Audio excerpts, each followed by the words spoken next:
Hi అండి. ఇప్పుడు రంజాన్ మాసం వచ్చింది కదా! నాకైతే హలీం చాలా చాలా ఇష్టము. మా ఇంట్లో అందరికి కూడా.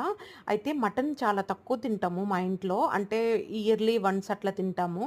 కానీ హలీం మాత్రం కంపల్సరీ టేస్ట్ చేస్తాము. అది కూడా నాకు మ్యారేజ్ అయ్యాక మా హస్బెండు ఒకసారి హైదరాబాద్ ఎళ్ళినప్పుడు తినిపించారనమాట. టేస్ట్ చాలా బావుంది. ఎంతమందికి హలీం అంటే ఇష్టమో కింద కామెంట్ సెక్షన్‌లో కామెంట్ చేయండి. నిజంగా నేను అప్పుడు టేస్ట్ చేసినప్పుడు చాలా చాలా నచ్చింది. అప్పటినుంచి ప్రతి ఇయర్ వన్స్ ఒకసారయితే తింటాము.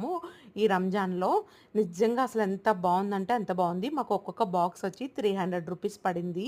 అందులోనూ అసలు మా వారు ఫస్ట్ ఒకటి తీసుకొని మళ్ళీ సరిపోదేమో, మళ్ళీ తన్నుకుంటారేమో అని చెప్పి 2 బాక్సెస్ తీసుకొచ్చారు. నిజంగా అసలు చూస్తుంటేనే నోరు ఊరిపోతుంది. ఎప్పుడెప్పుడు తినేసేయాలా అని చెప్పి ఈవినింగ్ టైమ్ అయితే తీసుకొచ్చారు. నిజంగా టేస్ట్ అయితే చాలా చాలా బావుంది. ఎంతమంది ఈ మాసంలో హలీం ఇష్టపడతారో కింద కామెంట్ సెక్షన్‌లో కామెంట్ చేయండి.